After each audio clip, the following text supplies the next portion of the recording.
Welcome to Let's Talk Crisis podcast, the podcast where we talk with communication experts to dissect, deconstruct, and demystify the world of crisis communications and its consequences. I'm Kerry-Ann. And I'm Hannah. From reputation management, corporate leadership, and crisis leadership, we bring an academic lens to professional practice. So let's talk crisis.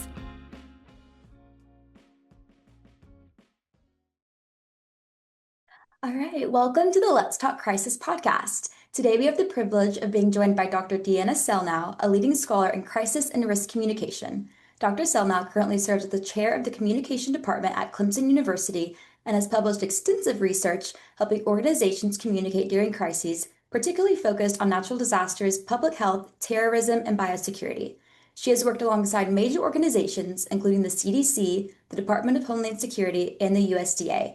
She served as the president of the Central States Communication Association and was inducted into their Hall of Fame in 2018. She is also the co-author of the IDEA Model, which is a framework for crafting clear and effective crisis messages. Dr. Sellnow's work has helped shape how organizations, governments, and emergency response teams communicate in times of crisis, and we are so excited to learn from her expertise. Dr. Sellnow, welcome to Let's Talk Crisis. Amazing. Well, Yes, we're so happy to have you. And I was like, what an intro. You have done so much amazing work. And so we cannot wait to dive deep into this. But we just want to start by getting an understanding of how did you get into the field and what were some of your motivations? Well, I came into the field kind of in the back doorway. Risk and crisis communication didn't really become a thing until the 80s and the 90s in our discipline. And it was actually when I started to work with the International Food Information Council, along with my husband, Tim, where we had the opportunity to travel with a team of researchers from food safety, agricultural biotechnology, and government officials from the State Department to various countries around the world that are emerging economy countries, where we got to work together in a room with journalists, food safety people, farmers, and government officials to actually talk about the myths and misconceptions around agricultural biotechnology. Wow. And I realized that, it was just really, I became so committed because I could see that we could really make a difference with how we could communicate and put people together in the room and bridge the gaps to help people understand some of the things that are sometimes misconstrued about risk and safety issues. And at that time, it was focused specifically about issues around food and how we could actually feed the world if we could actually debunk some of these myths. And that's where I really got interested. I actually found it fascinating because what I realized is that I was actually trained as my first area of research in the communication field was instructional communication. So I was really focused on teaching and learning theory and how we can motivate students to see the value of what they need to learn, understand accurately what they're learning, and then be motivated to take the appropriate actions or performances based on how they're learning. And I realized that's exactly what we need to do to help people in issues of risk and crisis. Those are the things we want to get them to achieve too: value, understanding, and action. And so that's how my journey evolved from instructional in the classroom situation to instructional in matters of risk and crisis. That sounds so awesome. So as we start talking about health crisis communications, what would you say are the major things that make a health crisis different from, say, a natural disaster crisis or some other organizational crisis? Why does it matter that we treat them differently than other crises? It's a really good question because they are different, right? There are personal crises, and that's usually what people think about, right? Which are the triggering events that happen in one's personal life, a death in the family, intimate partner violence, abuse situations, right? Those kinds of things. That's not really the purview of what I do when we're talking about crisis in my area of research.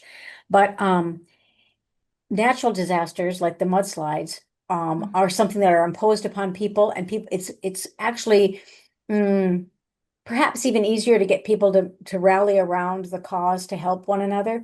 But health is complicated, right? Because health, there's issues of vaccine hesitancy. There are issues of vulnerable populations. I did a fascinating, really meaningful project with a colleague of mine, Sophia Salazar, where we worked with women in migrant families, migrant agricultural workers in Central Florida about health issues facing them and why they might not seek the help from medical professionals that they and their loved ones need, right? And Right. that was, yeah, it was really a rewarding study because we felt like we could become a voice piece for women who maybe couldn't speak for themselves. We called some of our projects giving a voice to the voiceless because perhaps some of them were undocumented and some of them were many of the women we thought we were doing a great job with our interview studies because Sophia speaks fluent Spanish. She's from Venezuela. Mhm. And what we found out is most of the women didn't speak Spanish as their first language either. Right. They spoke different kinds of indigenous languages from the Mexican population, indigenous languages. So that even though we were able to do the interviews in Spanish, that still wasn't their first language. So even that, the communication issue and how important paraphrasing back checking to make sure that we're not misunderstanding because Mhm. we're crossing language boundaries, right? So that was really rewarding because we can take that back to our discipline and say, hey, when we're working with vulnerable populations, there are these issues that we have to consider. And just simple mere translation between, English and Spanish isn't enough. It takes a whole nother level of working to co-construct meaning across barriers like that.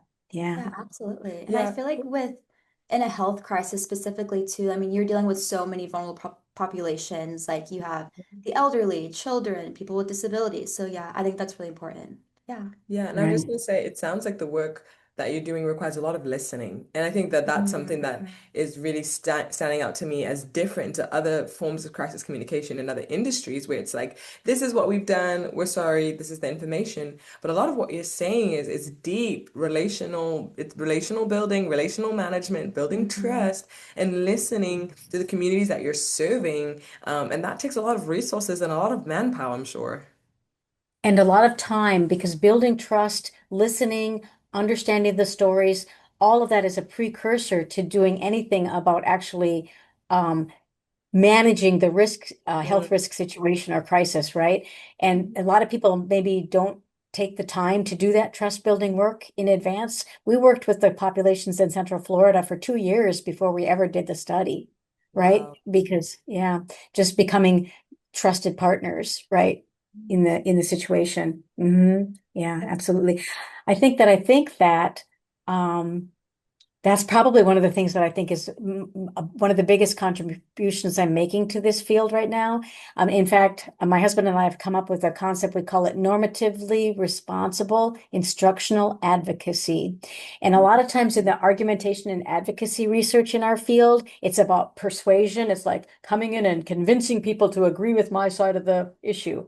Well, what we've realized is it has to be normatively responsible. In other words, you have to start by understanding and respecting the norms and values of the people you're working with. Then you can be responsible advocates for the issues that they're dealing with. Yeah. Wow. That's awesome. Mhm. So when you're developing a crisis communication plan to deal with a health crisis, like what are some challenges that you would see? Like how would you start that process? What are important things to consider? Oh, well, I've already started to say that. The first thing Right. is to listen, and Mhm. the listen with empathy and understanding, because if people don't believe that you really are authentically and genuinely wanting to be helpful and wanting to know them and believe in them first, you'll never get anywhere. Yeah, so Wow. I think that that is absolutely, if I finish my time in this profession, having made that small change in the way we think about developing crisis plans, I'll feel like I've been a success. Yeah. That's amazing. And even as we're talking about kind of these public health announcements, warnings, sometimes this information can be highly technical, and sometimes difficult to understand. So how do you go about communicating these complex, maybe medical terms or information clearly to the public in a way that feels like it's building trust and not isolating those who don't have that same literacy level? Yes, that the literacy level is a huge thing. In fact, one of the things that my husband and I, who's also my research partner in this, developed the IDEA model. And the Mm. IDEA model stands for four things that have to happen when you're working with people in communicating about health risks and crises. One is internalization, and that is people have to realize that it's relevant, important to them, right? And the only way you can discover that it's relevant, help with co-constructing relevance and importance is starting with listening, right? So that to Mm, building that trust. So there's that.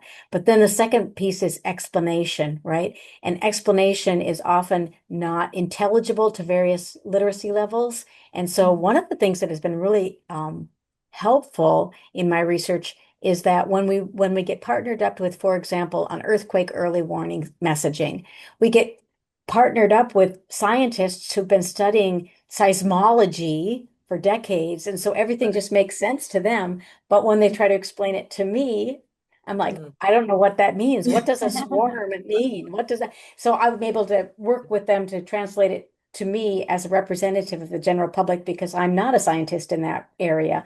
And same thing with other areas of science that we've worked within. So I think we need to have people on the team at the Right. table who aren't necessarily scientific experts in whatever field we're working in. Same thing goes with epidemiology in COVID-19, right? Mm, When we did a lot of work, of course, everybody did, right, during COVID, but to help the epidemiologists translate that meeting so that it makes sense to different populations. We did a wonderful project with a partner of ours who works at a public television station in Orlando, Florida, mm, about Meet the Helpers. And Meet the Helpers was a concept that Mr. Rogers' Neighborhood used to do to help little kids realize that, police officers and firefighters are your friends. They're not, you shouldn't be scared wow. of them.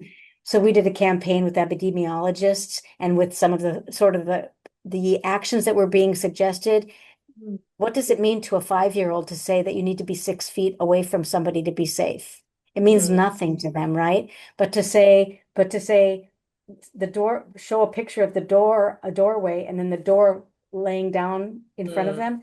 The That's how visual. far you need to be away. Visual. That's an example, right? Of Yeah. translating meeting for children so that it makes sense that they can actually comply with the recommendations because it makes sense. Yeah. Wow. Yeah, I mean, this just sounds like deeply thoughtful and intentional work. And I think that that is just so important, specifically when it comes to health crisis. Sometimes it is a matter of life and death. And so Mhm. there is need for that attention to detail, and Mhm. really paying attention to the specifics because when, people that you're working with, populations don't perceive the risk or don't understand the risk, it doesn't matter how, robust your plan is, they're not going to act. Um, Right. And that's the third content component of the idea model. The I and the D is how you distribute it so that you're making sure it's getting through the communication channels that people are accessible to the people, right? And then explanation, make sure it's translated in a way that makes sense to them. And then the final one is action. And one of the things that's really important with health crises is that the people that you're working with have efficacy. In other words, they have the capacity to engage in the behavior that you're recommending. Well, again, we worked with Hispanic populations in Central Florida, and we looked at the CDC recommendations that were being told to people, like no more than 6 people in your closed circle. Well, many of these families are in multi-generational yeah. family housing, right? They can't comply with that. Another thing was saying that they needed the N95 masks. They couldn't get access to N95 masks, so how could they wear them? They were there essential workers working on in factories and on farms where they need to go to work. You can't tell them to work remotely. There were so many things in the CDC guidelines that were not even possible for many of these people to perform. And so it needs to be efficacious for people, which means we have to understand what the obstacles are and try to help remove those obstacles and barriers so that they can perform the actions that are going to be helpful for their health and safety. That is Yeah. so good. And it sounds like you're trying to make advocacy normative in Yes. systematic structures. And so it's not an extra Mhm. step to consider the people who are vulnerable, but it's actually just the normative way to think through these populations at the beginning of Yes. these plans being Yes. established. And I think that's huge. So even as we're thinking of communicating in kind of, high stakes environment, how do you balance accuracy versus urgency in the message when it's like, especially when a health crisis is still developing, maybe all the information is not clear. How do you balance that urgency and accuracy? Yeah. Well, the most important thing is to tell the truth. Mhm. And the truth sometimes is what you do know right now, and Mhm. what you still don't know right now, and what you're doing to find out, and when you're going to come back to update people about what more you have learned. It was, I have to tell you, during COVID, when we were during the beginning part of the lockdown, and I was watching the news reports on CNN or whatever, and I was frustrated because they were trying to say what we should do and what was happening with this novel virus, but they didn't know. So you know what happened by the time summertime came along and they knew more, nobody would believe them because they had to Right. change their opinion. At the beginning, do you remember how we were all told to bring our groceries home and wash them all off because there might be Mhm. something, it's fomite, it's on the surfaces. Well, it wasn't on the surface, it was airborne. So then when Mhm. they tried to tell us later it was airborne, well, why should we believe you? You told us that before. They'd have been better off saying, we're not sure how it's spread, but we're working on that and we will keep updating you as we learn more about that, right? They could have Yeah. even said it might be spread by fomite. It might be spread through the air. Even that would have been better. Mhm. Right. Do you think, and because when you don't know all the facts like that, especially like at the Mhm. beginning of COVID, I know that there was so much uncertainty and like public concern. When communicators are being like fully transparent and like being like, this is when we'll give you updates, this is what we know now. I feel like there still is that level of uncertainty that may cause like anxiety and panic in the general public. How do you think that communicators can help overcome that beyond like trust and transparency? Uh, there's always uncertainty is inherent. It's inherent in risk situations, right? Because we don't know all the answers. It's inherent in crisis events because we don't know all the answers. When it's a crisis event and it's a immediate threat, we have to first just tell people what to do to try to protect themselves and those they care about, right? We have to start there. Like, if it's a natural disaster, stay in your house, don't go here, do it, whatever it is. But then we also have to assure them that we're going to continue to update them. We did a big Mhm. study about a big flood that happened in the border of North Dakota and Minnesota. There's the Red River of the North, and it flows north. And that winter is long up there, right? And so they had a terrible flood based because they had all kinds of snowfall in April, like feet, several feet of snowfall. And then of course it started to melt really fast because it got warm out right away. And so all the water gushed into the Red River, but the Red River flows north, which means there's all kinds of ice jams and whatnot as it was trying to move forward. And so it became even more dramatic. What became most important was to tell the people what we know, and local opinion leaders were the ones that Mhm. people trusted. And so all the weather channels, national weather forecasters, the Weather Channel, they all came up to that area of the United States to do their reporting, right? But the people that you know who the people listened to and believed? The local forecasters and the local emergency manager, because they knew that that person would, those people were there, had been, they knew what to experience with this crazy kind of snow, fall, melting ice, river running north, right? And so Yeah. what's really important in crisis situations is that there are people that have already developed trust, Mhm. and that, like, if I'm the expert, I want to get to those local opinion leaders and have them share the story too. And with social media, I have to say, I need to get with the influencers because the Mhm. influencers are going to say things and I don't want them to say the wrong things. So I want to develop a relationship with them so that they can reach out to their networks with accurate information. That's awesome. Yeah. And I think it just goes back to like you have to build trust with your local community and like really be involved in listening to them and like what's going on. But yeah, that's awesome. And Uh, also knowing that like trust is built before the crisis, not during the crisis. Absolutely. So what you were saying, Hannah, was like you can't now be going to the influencers and now Right. be going to the community and be like, by the way, where it's like they weren't at Mhm. the table from the beginning, and so there is no relationship. And I think crisis is probably the worst time to try and establish a relationship Mhm. with the It community. absolutely is. We have to build trust during the quiet times. Yes. Hmm. It's amazing. So I remember one big thing during COVID, and even now when we deal with health crises or just health communication in general, there's a lot of like public skepticism, and like controversy around certain information and misinformation. What is your advice and guidance for that type of misinformation or skepticism? Well, for the spokespersons for the emergency situation, we need to get out in front. We can't hide behind, we can't hide. We need to be sharing that information. But as I mentioned before, we need to be sharing it with the opinion leaders that people do trust, so that those in opinion leaders can share it with their trusted, with the people that trust them. And different groups of people trust different people.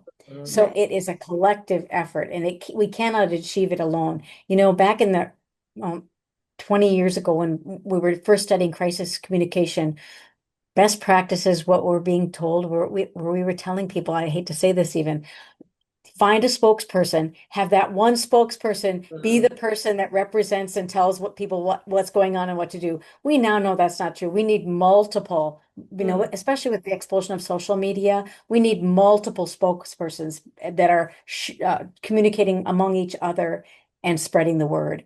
We did a study on when there was a terrible virus. This was before COVID, terrible virus that affected pigs. Okay. And it was porcine epidemic diarrhea virus. And it was killing hundreds of thousands of pigs every day. It was just terrible. This was in 2014. And the agriculture extension agents were so good. They had already had formed a network amongst themselves so that they were able to spread the word so fast that that novel virus that was spread very similarly to how COVID was spread, they had that contained within 3 months, I believe it was, because of Wow. the effective communication that they did surrounding it. So think of those of us who knew about that and had studied that. And when we watched this debacle during COVID because we didn't have that established network across diverse spokespersons and sources so that they were all sharing communication and then sharing it out, right? Together. Yeah, that makes Collective, so Yeah. important. So I guess a follow-up question, when health crises or honestly any type of crisis comes kind of politicized, like how we saw during COVID-19, Mhm. how do Mhm. you overcome that? Like what challenges does that present as communicators? Right. We're in the midst of that right now. We're not through Mhm. that. We're in that crisis right now. There's a huge ideological polarization that's going on, and it started a number of years ago, and it hasn't gotten any better. And we have to get away from us and them rhetoric, right? Mhm. The rhetoric that's always, it's us and them. You're either for us or you're with us. Are you? So there's this division across. Not if you don't believe me on this front, then I don't believe you on this. We've pulled ourselves so apart. So we have to bring ourselves back together. And I see some of that starting to happen, but in the United States, and it's not just the United States, it's happening in a number of countries around the world, this sort of polarization.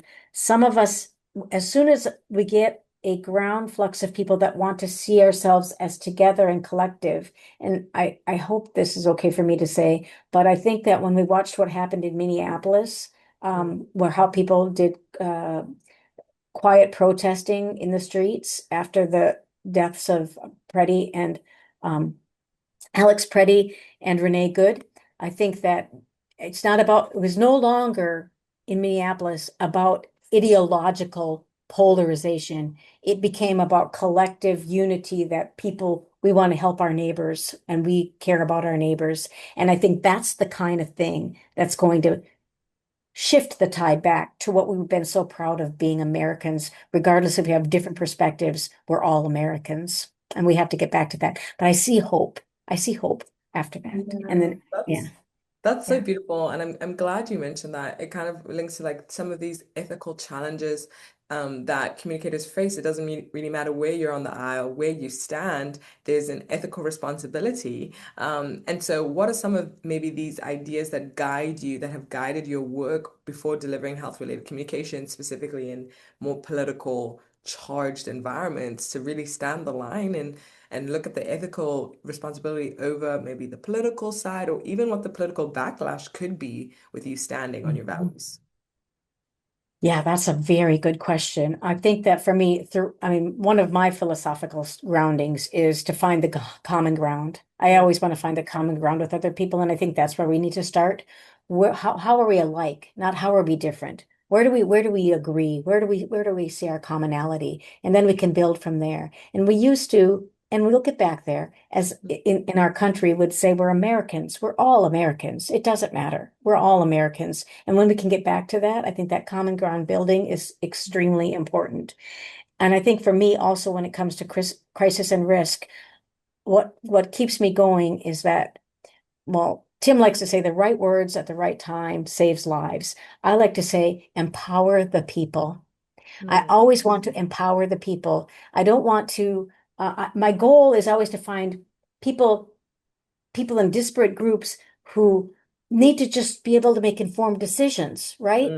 that's good. We're all going to make decisions, but we need to make informed decisions. So the role of us as communicators is to bridge the gap so that everybody, people in all kinds of different local and global communities and people living at the margins and the margins of society are also being empowered to make informed decisions. Yeah, Yeah. and to remove the barriers to do so. Yeah. That is so good. An amazing answer. And really, I can just sense your passion and your heart behind the work you do. And I think that's really, Mhm. I think the beauty of sometimes having that academic background and kind of the practice, because Mhm. you are understanding the why behind what you're doing and the theory and the impact at like a deeper intellectual level. And then being able to practice that in real life brings those two things Mhm. together. And so you've kind of touched a little bit about kind of the role social media is playing. But I'm curious, how are new technologies such as AI really impacting health crisis communication? And what are maybe your ideas on progress in a positive way, or maybe some fears and concerns you might have with the way AI may be integrating into health crisis communication? Um, AI is going so quickly. It's evolving so quickly that we are really, I always try to say to get in front of the technology so that you can make the technology work for you, but AI is going so quickly. It's evolving so fast that it's a little bit challenging. I'm actually just writing an article. I'm working on an article right now that was due yesterday, but I'll get it done maybe tomorrow. On AI and the communication discipline, the good, bad, and the ugly. Yeah, because it can be really helpful to crisis events, especially like natural disasters. Machines can get to places without putting people in harm's way and maybe saving more lives. So there are things like that, but also it can be used to amplify misinformation, disinformation, and malinformation. And I'm really concerned about deep fakes. That's the thing that's Yeah. really getting to me because we can create images. We used to say seeing is believing. In other Mm, words, and so then we had all these citizen journalists, and I thought, wow, this is so great because with their cell phones, they could we can see what happened, right? You think of I'm from Minnesota, so I have a lot of examples from Minnesota. yes, please feel Yeah. free. The George Floyd murder, we Mhm. saw what happened. And so you couldn't, seeing is believing. You can't deny it, right? But Right. now, years later, again, people are showing us videos, but deep fakes can recreate images and actions, and we don't know if they're real or not anymore. It's Right. not, how real is real? Where's the line for reality? And I'm not sure what I can say about that other than we've got to figure out a way to be Mm, able to um, dissect and discover and detect deep fakes and malinformation that's being spread over social media so that we can discern that from fact from fiction in terms yeah. of actual videos and images. Yeah, yeah, Yeah. yeah. I'm really excited. I went to a conference, our Central States Communication Conference, which happened to be in Minneapolis this year, last week. Awesome. Anyway, I listened to a presentation by somebody who his research team has developed an instrument for teaching AI and deep fake literacy to people. And the scale for measuring that, whether they can detect deep fakes, is I don't know if you will, it accounts for 74% of the variance. And what that means is it's super, super reliable, right? Wow. And usually when we have communication studies, if it has 20 to 30%, accounts for 20 to 30% of the variance, that's pretty good. But this Mhm. instrument is 74%. So I'm thinking, and I talked to him after the panel, we need to get that in the classrooms, in our communication classrooms, so that we're teaching students how to do this if it's this effective. And then we can, this is maybe a glimmer of hope that we can get to the point where we can teach people to be literate about deep fakes and Mhm. AI. I Yeah. mean, I get trapped so many times when I Yes. see video and I'm like, oh my goodness. And then it's like, this is AI. And I'm like, Mhm. oh my gosh, it's just getting more and more difficult Yes, to tell the especially in the last difference. couple of months on social Yeah. media. Yes, it's so hard to discern. Oh, Absolutely. it is, it is, it is. I get caught too, and then I'm like, that seems so amazing, and then I realize, oh, it was not real. Yeah. Mm. Yeah, outside of AI, and social media, like looking forward, how do you see the field of health communication evolving over the next few years? How do I see it evolving? I think that health communication is social media is going to play an ever increasing role in health communication. It Yeah. just simply is. And I'm hoping that it'll be a way for us to reach broader publics and some of these margins at the margins people, that to get the messages out and to get their voices to be Mhm. heard so that we can respond in a way that's normatively responsible. Yeah. Wow. I love that Amazing. normatively responsible. Wait, say it again. The normatively responsible something, something else you mentioned at the Yes, beginning. it's NRIA, which is normatively responsible instructional advocacy. So, instructional advocacy, what used to be power over persuasion. We're going Mm, to tell you what to do and convince you to do it. Normatively responsible instructional advocacy is finding out the norms and valid values and hearing the voices of the people we're trying to reach and embedding our advocacy in their norms and values as we bring it back to the spokespersons who are saying what needs to be done, for safety and health. Yeah. Yeah, that's amazing. wow. So I have one last question. So for young professionals or students like me and Kerry-Ann, what is one piece of advice that you would give somebody interested in crisis communications as a career? Well, you actually said it. And it's one of the things I say a lot all the time, and that is know your why. Mm. Always know your why, because that's what's going to keep you motivated to keep doing the work that you're doing. It's meaningful work. We are saving lives. We are helping empower people to make informed decisions. Remember that why we're doing what we're doing, because sometimes all the noise, you can forget why you're doing this in the first place. Always know your why.